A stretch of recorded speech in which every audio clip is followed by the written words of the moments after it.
There's a version of you that lives 6 months from now, and you've already made promises on their behalf. He's signed up for the gym membership they'll use, you bought the course they'll complete, you committed to the subscription they'll enjoy, you agreed to the payment plan they'll handle. But here's the uncomfortable truth. That version of you doesn't exist yet. And when 6 months arrives, the person who shows up isn't the optimistic version you imagined. It's a tired version, carrying everything you promised they'd handle. They inherit your optimism as obligation. Your "I'll have time then" becomes their "I never have time." Your future me will be more organized becomes their exhaustion. This isn't about bad planning. It's about temporal misalignment. You're making commitments based on an idealized future self, a version of you with more energy, more discipline, more time, more clarity. But future you arrives with the same 24 hours, the same cognitive load, the same life complexity, plus everything you already committed them to. So they're not starting fresh, they're starting behind. And the gap between the person you thought you'd become and the person who actually arrives is where quiet resentment grows. Not resentment towards others, resentment toward past you. Because past you made decisions that present you has to live inside. And most of those decisions were made with good intentions. They just didn't account for the weight of accumulation. You didn't mean to overload future you. You just believed they'd be different, better, more capable of handling it all. But they're not different. They're you, 6 months older, carrying 6 more months of promises. Stay with me, because what feels like poor follow-through might actually be structural overload. And overload doesn't get solved by trying harder. It gets solved by promising less. Here's how it works. You're standing in the present, looking at the future, and the future always looks more spacious than it actually is. Future you seems to have more time because current obligations haven't arrived yet.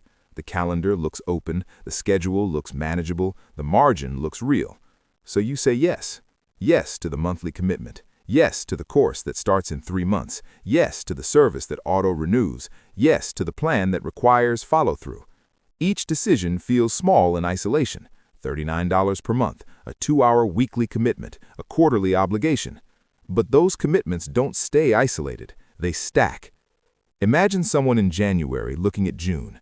June feels far away, open, full of possibility. So they commit. Gym membership starting in June, language app subscription, monthly book club, new software tool, upgraded service plan, course with weekly modules. Each one made sense when they committed. Each one felt manageable. But June doesn't arrive with extra time. It arrives with the same constraints as January, plus all the promises made in February, March, April, and May. So future you doesn't inherit possibility. They inherit a preloaded schedule. And here's the invisible cost.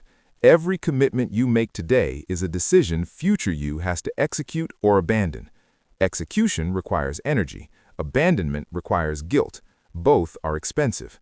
This is the optimism tax, the cost of believing future you will have more capacity than present you. And the tax compounds because most people don't cancel. They delay. They postpone. They let subscriptions run. They let commitments linger. So future you doesn't just carry new obligations, they carry old ones you never closed. At first, it's occasional. You commit to something and think, "I'll figure it out later." Then it becomes a habit. Future me will have time. Future me will be more disciplined. Future me will finally get organized. And slowly, without noticing, you start treating future you like a different person, someone more capable, more energized, more available than you currently are. But future you is just present you with a different date. They don't have superpowers. They have the same limitations, the same distractions, the same finite attention. Here's where it gets dangerous. When this becomes your default decision-making mode, you stop evaluating capacity honestly. You stop asking, "Can I actually sustain this?" You start asking, "Does this sound good?" And if it sounds good, you commit, because future you will handle the details. Future you will make it work. Future you will find the time. But future you never agreed to this. They're just expected to show up and execute plans they didn't design. And when they can't, when future you arrives exhausted, overwhelmed, already stretched, you don't blame past you for overcommitting. You blame present you for underperforming. That's the identity trap. You think the problem is your capability, but the problem is your architecture. You're not failing at execution. You're overloaded at the design level, and no amount of discipline fixes structural overload. You can't optimize your way out of promises you shouldn't have made. Which brings us to something almost no one calculates: the hidden cost of optimistic commitments. Let's make this tangible. Imagine someone earning $5,800 a month, stable, responsible, managing fine. In January, they commit to a few things: gym membership, $49 a month starting in March, language learning app, $29 a month, meal kit trial, $120 a month for 3 months, online course with community access, $79 a month, professional organization membership, $180 annually billed quarterly at $45, streaming service upgrade, $18 a month. Nothing dramatic, each one individually justifiable, each one aligned with goals, each one promising value. Total new monthly commitments are approximately $340. But here's what doesn't get counted: the time cost, the attention cost, the mental load. The gym requires 3 visits per week. That's planning, commuting, and executing, approximately 5 hours weekly. The language app requires daily practice, 20 minutes per day, which realistically becomes 30 with setup.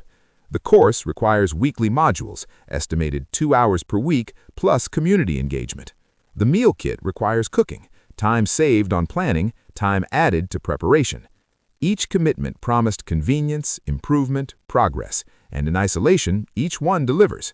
But collectively, they demand approximately 12 additional hours per week, plus the cognitive load of remembering, scheduling, optimizing, and executing. Future you didn't just inherit $340 in monthly expenses, they inherited 12 hours of weekly obligations, plus the guilt of not using what's been paid for, plus the decision fatigue of managing it all. That's the number nobody counts. Not the price, the cumulative weight of sustained engagement. And weight accumulates silently. Here's where it gets psychologically expensive. You paid for the gym, now you feel guilty when you don't go. You subscribe to the course, now you feel behind when you skip modules. You bought the app, now you feel wasteful when you don't practice. Each unused commitment carries emotional weight, not just financial cost, but identity cost. Because now you're not just someone who pays for things, you're someone who pays for things and doesn't use them. And that gap between intention and execution feels like personal failure. So you try harder. You wake up earlier, you optimize your schedule, you cut other things to make room.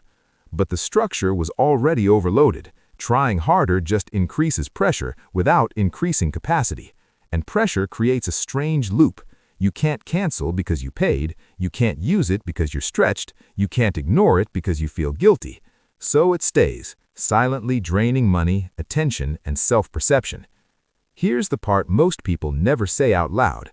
Sometimes the cost of keeping a commitment is higher than the cost of breaking it. The gym membership costs $49 a month, but the guilt of not using it costs mental energy every day. The course costs $79, but the shame of falling behind costs confidence every week. At some point, the emotional tax exceeds the financial one.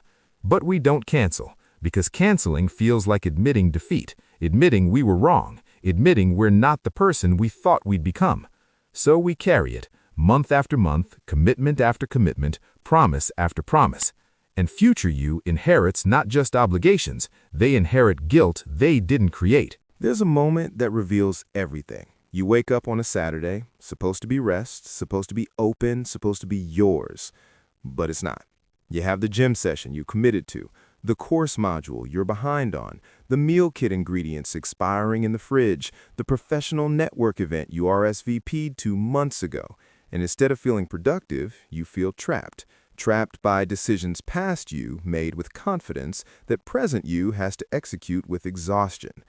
That's when resentment appears, not toward others, but toward yourself. Past you created this. Past you said yes. Past you believed future you would handle it with ease. But present you isn't handling it with ease. Present you is barely managing. And the gap between who past you thought you'd be and who present you actually is feels like failure. But it's not failure, it's temporal misalignment.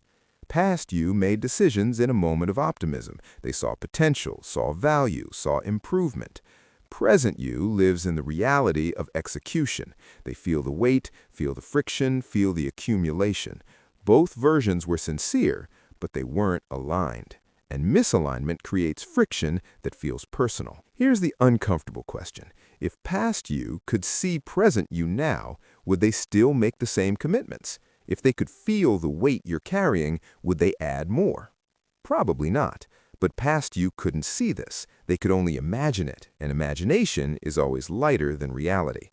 That's why future self-debt is so insidious. You don't feel it when you create it. You only feel it when you live it. Here's what makes this particularly dangerous. Commitments don't just exist in isolation, they roll over. Imagine someone who makes 3 optimistic commitments per year. Small things, reasonable things, each one justified. Year 1, gym, streaming upgrade, professional membership. Year 2, course subscription, meal service, premium app. Year 3, software tool, community membership, monthly box. Each year, they add approximately $150 to $200 in new monthly commitments. But here's the trap. They rarely cancel the old ones, because individually, each one still seems valuable. Collectively, they compound. By year 3, they're carrying commitments from 3 different versions of themselves, commitments made with 3 different life contexts, 3 different energy levels, 3 different priorities, but they're all billing today. Now imagine that same pattern over 5 years, over 10 years. Someone at 35 might be carrying commitments they made at 28, subscriptions that made sense then but no longer align, memberships that fit a different version of their life. And because each commitment auto-renews, because each one is only $30 or $60 or $90, they stay, silently accumulating into a structure that feels heavier every year. Let's calculate. If someone adds $180 in new commitments per year and cancels nothing, that's $180 year 1, $360 year 2, $540 year 3. After 5 years, they're carrying $900 in monthly commitments that accumulated gradually, commitments that each felt small when added, but collectively compress life. That's the rollover effect. Obligations compounding across time, across versions of yourself, across contexts that no longer exist. And nobody warns you about this, because each individual commitment seems harmless. So how do you stop borrowing from future you? Start by recognizing the pattern. Every commitment you make today is a promise future you has to keep. That recognition alone changes how you evaluate decisions. Instead of asking, "Do I want this?" ask, "Am I willing to sustain this?" Sustain is the key word, because wanting something in the moment is easy. Sustaining it across time, across energy fluctuations, across life changes is different. Here's a practical filter, the 6-month test. Before committing to anything recurring, ask yourself, if I had to do this every month for the next 6 months starting today, would I? Not in the future when you'll have more time. Today, with your current energy, your current schedule, your current capacity. If the honest answer is no, don't commit, because future you won't have more capacity. They'll have different capacity, not necessarily greater. Now, apply this retroactively. Look at your current commitments and ask, if I were choosing this today, would I? Not is this valuable, but would I choose this now? Because value and alignment are different. Something can be valuable in theory, but misaligned in practice. If the answer is no, that's not failure, that's clarity. And clarity creates permission to let go. Canceling isn't defeat, it's correction. It's recognizing that past you made a decision with incomplete information and present you has new information. Here's the shift. Stop protecting commitments past you made. Start protecting capacity present you needs. Because every commitment you release creates space, not just financial space, but temporal space, mental space, emotional space. And space is what allows future you to arrive without resentment. Here's what changes when you stop overpromising future you. You wake up on Saturday and your time is actually yours. No guilt about unused subscriptions, no obligation to execute plans you no longer want. You check your bank statement and recognize every charge, not because you track obsessively, but because you consciously chose what stays. You think about next month and feel calm instead of compressed because you didn't load it with promises made in moments of optimism. That calmness isn't laziness, it's alignment. Imagine two people earning the same income. Person A carries commitments from 3 years of optimistic decisions, $620 in monthly subscriptions and memberships, most unused or partially used, each one defended as valuable. Person B reassessed annually, canceled what no longer fits, carries $280 in commitments, each one actively used and genuinely aligned. Same income, different experience. Person A feels busy, obligated, slightly behind, constantly trying to use what they paid for or feeling guilty for not using it. Person B feels spacious, intentional, current. Their commitments reflect their actual life, not their imagined one. And the subtle power of alignment is when your commitments match your capacity, you stop feeling behind. You stop resenting past decisions. You stop fearing future obligations. Because future you isn't inheriting a preloaded life. They're inheriting a clean slate they helped design. That's temporal alignment, and it feels like breathing. Here's the truth nobody tells you clearly enough. You can't predict who you'll become, but you can stop overloading whoever shows up. Future you won't have more hours. They'll have the same 24. They won't have more energy. They'll have different priorities. They won't be more disciplined. They'll be more experienced at recognizing what doesn't work. And the kindest thing you can do for them is stop making promises on their behalf. Stop signing them up for commitments you hope they'll value. Stop assuming they'll have capacity you currently lack. Stop borrowing from a person that doesn't exist yet. Because when future you arrives, they won't be grateful for the obligations you left them. They'll be grateful for the space you protected. The real gift isn't the gym membership you thought they'll use. It's the Saturday morning they get to choose freely. It's not the course you enrolled them in. It's the mental clarity they inherit. It's not the subscription you optimistically added. It's the financial margin you preserved. Future you doesn't need your optimism. They need your honesty. Honesty about capacity. Honesty about sustainability. Honesty about what actually fits. And here's the shift that changes everything. When you stop overpromising, you start undercommitting, and undercommitting creates the space for life to happen without constant optimization. This channel isn't about productivity hacks or financial guilt. It's about the invisible architecture that decides whether your life feels sustainable or compressed. If this made you see your commitments differently, subscribe, not for pressure, but for clarity. Because once you stop borrowing from future you stop living in structural debt.